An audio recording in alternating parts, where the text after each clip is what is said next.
ये उस दिशा में एक बहुत छोटा सा स्टेप है कि सोसाइटी के लोग जो की लीडरशिप है वो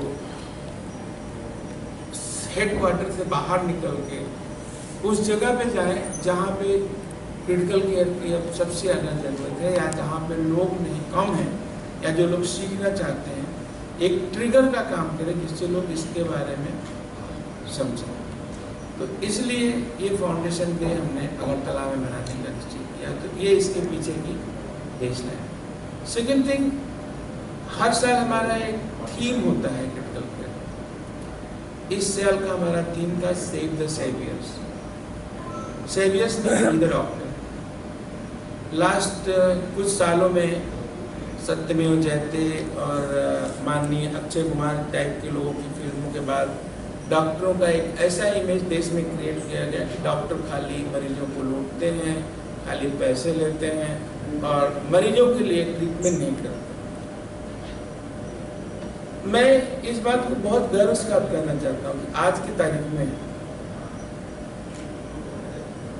अगर सबसे ईमानदार कोई प्रोफेशन इस देश में है, जिसके लोग सबसे ज़्यादा ईमानदारी से काम करते हैं, तो अभी भी वो मेडिकल प्रोफेशन है। मैंने आज तक कोई एक डॉक्टर ऐसा नहीं देखा है जो अपने पेशेंट के प्रति कमिटेड नहीं है। पैसा लेके मैंने किसी प्रोफेशन में नहीं देखा है कि इस कमिटमेंट के साथ, मैं किसी प्रोफेशन का नाम नहीं लेना चाहता, बट इतने कमिटमेंट के साथ कोई अपना समय, एनर्जी, इवन कई बार हमें पैसे नहीं भी मिलते हैं तो भी हम मरीज को कभी नहीं छोड़ते। लेकिन इसके बावजूद भी इट्स वेरी अनफॉर्चुनेट कि our politicians, some of the key leaders, decision makers think that doctors are only there for money and they are not.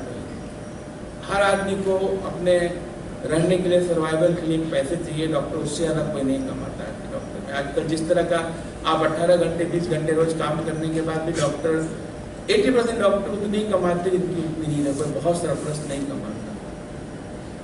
लोग एक बहुत छोटे काम के लिए कई लाखों रुपए में लोग फीस ले लेते हैं। आई डोंट वांट टू से, मैंने बढ़िया, हम कभी लाइफ के प्रति हम किसी से ये नहीं वैल्यू करते कि आप ज़्यादा इम्पोर्टेंट हो, आपका केस ज़्यादा भारी है तो आपसे हम ज़्यादा पैसे लेंगे। और आपका डॉक्टर मिश्रा ने बताया, इसके 2 अंग हैं। हमारे 15,000 से ज़्यादा मेंबर्स हैं इंडिया में, और जो लोग आईसीयू में काम करते हैं, सबसे मल्टी ऑर्गन फेलियर, डायलिसिस भी चल रहा है, वेंटिलेटर भी चल रहा है, जान वार्ड में बच नहीं सकती, आईसीयू में आता है, वो लोग जो होते हैं उनको हम क्रिटिकल केयर एक्सपर्ट या इंटेंसिव केयर एक्सपर्ट या इंटेंसिविस्ट कहते हैं। ये हमारी सोसाइटी के मेंबर्स हैं। अभी हमने एक्सपेंड किया है, हम नर्सेस को भी जो क्रिटिकल केयर में काम कर रही हैं, पैरामेडिक्स जो हैं, उनको भी हम अपना मेंबर बनाते हैं।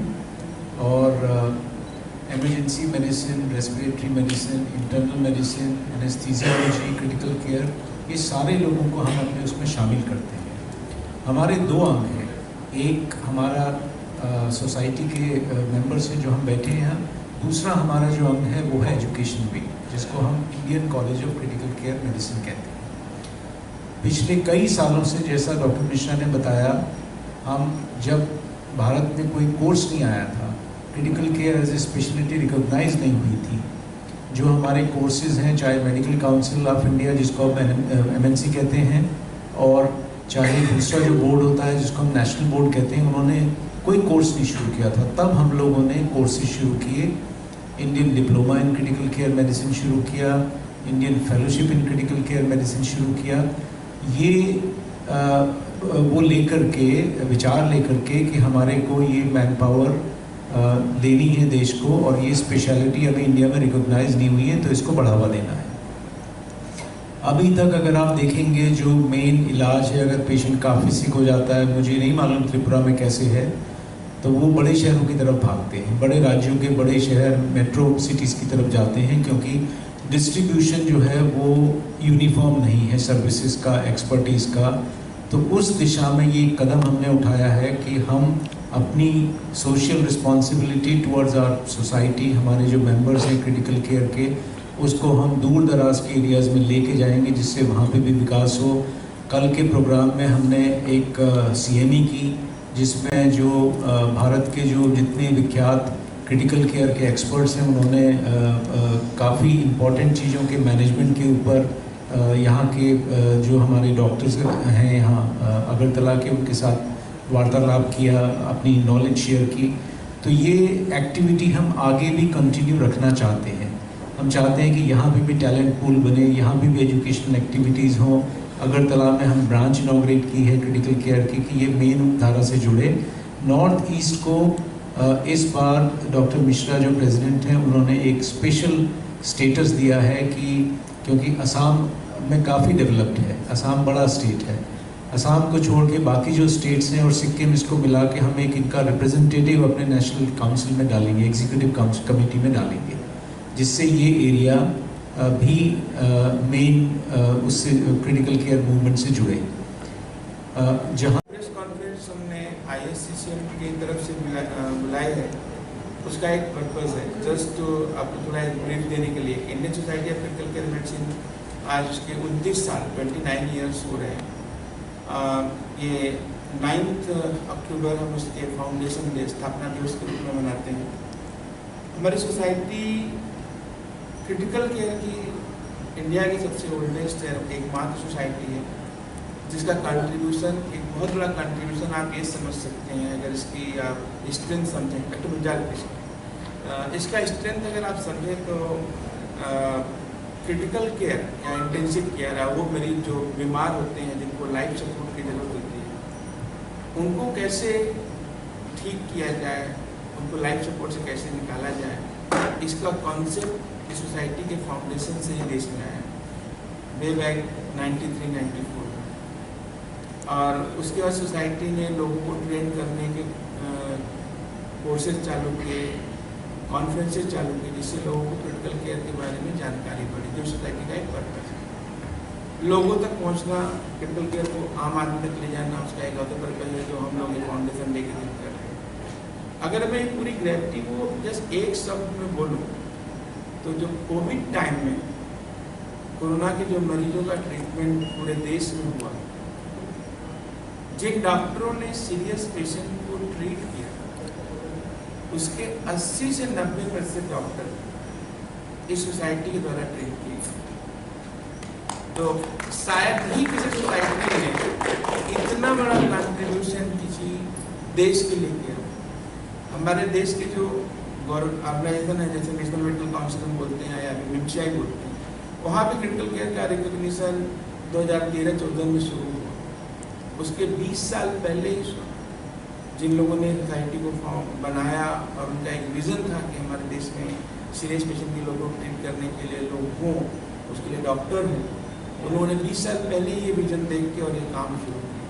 तो एक बहुत बड़ा कंट्रीब्यूशन है हमारी सोसाइटी का देश में। इस साल हम लोगों ने ये डिसाइड किया है, निश्चित किया कि सोसाइटी अभी तक क्रिटिकल केयर बड़े कॉर्पोरेट हॉस्पिटल या बड़े हॉस्पिटल में है, जो कि पूरे देश का टिप ऑफ द आइसबर्ग है। ये देश गांव में रहता है, अभी भी 70% पॉपुलेशन ये देश 70% गांव में रहती है। पेरिफेरल एरिया में, रिमोट एरिया में क्रिटिकल केयर नहीं है, बहुत बेसिक फैसिलिटीज नहीं है। এমন একটা ইভেন্ট যেটা ন্যাশনাল ক্রিটিক্যাল কেয়ার ডে এখানে সেলিব্রেশন হচ্ছে, একটা পেরিফেরাল একটা ছোট্ট একটা স্টেটের মধ্যে, যেটা অন্যান্য বছর বিশাল বড় বড় মেট্রোপলিটন সিটিগুলোতে সেলিব্রেটেড হতো। এই বছর স্যারের ইয়েতেই আগ্রহতেই আমাদের এখানেই হচ্ছে। এবং একটা জিনিস আপনাদেরকে বলি, ত্রিপুরাতে ক্রিটিক্যাল কেয়ারের সম্বন্ধে জানি না, খুব কম মানুষের এই আইডিয়াটা বা যে হোয়াট ইজ ক্রিটিক্যাল কেয়ার, এটা কী জিনিস। শুধু একটা মানুষের মাথার মধ্যে যে ক্রিটিক্যাল কেয়ার মানে বোধহয় পেশেন্টকে ভেন্টিলেটরে রাখলেই বোধহয় এটা বোধহয় ক্রিটিক্যাল কেয়ার, এমন না। ক্রিটিক্যাল কেয়ার মানে ক্রিটিক্যাল পেশেন্টকে আমরা যে ভেন্টিলেটর ছাড়াও যেসব ট্রিটমেন্ট আমরা করি। তো বেসিক্যালি কী ছিল ত্রিপুরাতে প্রিভিয়াসলি যে আইসিইউর খুব নাম্বার অফ বেড খুব কম ছিল, যে কারণে মানুষেরা বাইরে যেতে লাগতো। ঠিক আছে, বাইরে একটা পেশেন্ট যদি একদিন যদি সাপোজ আপনারা তো জানেন ILS-এ একটা পেশেন্ট যদি আইসিইউতে থাকে, একটা পেশেন্টের 10-12 হাজার 15 হাজার টাকার উপরে খরচ হয়। কিন্তু আমাদের এখানে আইসিইউটা এখন স্লোলি ডেভেলপমেন্ট হচ্ছে। প্রথমে আমাদের এখানে শুধু 10টা বেড ছিল AGMC-তে, এখন ওইটা বেড়ে দাঁড়িয়েছে নিয়ার অ্যাবাউট 40 বিভিন্ন ডিপার্টমেন্ট মিলিয়ে। ঠিক আছে, কিন্তু আইসিইউ থাকলে তো হবে না, আইসিইউর জন্য তো এক্সপার্ট লাগবে, আইসিইউ চালানোর জন্য মানুষ জানতে লাগবে যে আইসিইউটা একটা পেশেন্টকে কীভাবে ম্যানেজ করতে লাগে। তো স্যারেরা এখানে যারা এখানে এসছে ইন্ডিয়ার মোটামুটি যত রিনাউন্ড আইসিইউ স্পেশালিস্ট আছে সবাই আমাদের এখানে আছে। আমি খুবই মানে আমরা হ্যাপি যে এই ধরনের পার্সোনালিটিগুলোকে আমরা এখানে পেয়েছি। ওনারা এসছেন, ইন্ডিয়ার এমন কোনো জায়গা নেই যে জায়গা থেকে আসেননি, সব জায়গা থেকে স্যাররা এসছেন। এমনকি যে এখানে আমাদের এটাকে ইমপ্রুভমেন্ট কীভাবে করা যায় স্টেটের, কারণ আইসিইউ তো খুলে দিচ্ছে, গভর্নমেন্ট ডিক্লেয়ার করে দিচ্ছে যে ডিস্ট্রিক্ট হসপিটালে খুলে দেবো আইসিইউ, কিন্তু এভাবে তো হবে না। এক্সপার্ট মানুষ লাগবে যে আইসিইউটাকে বুঝবে, চালাবে। পেশেন্টকে আমি আইসিইউতে ঢুকালাম কিন্তু চালানোর মানুষ নেই, বুঝবে না, তাহলে এমন হবে না। তো স্যারেরা চাইছে যে এখানে আইসিইউ যে এক্সপার্টাইজ এটা যাতে এক্সপান্ড হয়। সবাই আছেন স্যার, যেটা এডুকেশনের পার্টের কলেজের স্যার মনীষ স্যার আছেন। স্যার অলরেডি আমাদের সাথে গতকালকে আমার সিএমই প্রোগ্রাম ছিল, সিএমই প্রোগ্রামে হেলথের সেক্রেটারি ছিলেন Debashis Basu sir, doctor Subhashis Das sir ছিলেন mission director as well as additional secretary health. তো উনি আমাদেরকে একটা কথা দিয়েছেন, আমরা ওনাকে বলেছিলাম যে আমরা চাইছি যে যাতে নাম্বার অফ এক্সপার্ট ক্রিটিক্যাল কেয়ারের মধ্যে যাতে মানুষ আরও বেশি এক্সপার্ট হয়, তখনই তো আইসিইউগুলো চলবে। উনি আমাদেরকে কথা দিয়েছেন যে সরকারের তরফ থেকে যেসব হেল্প লাগবে ওইটা ওনারা করবেন। এবং আমাদের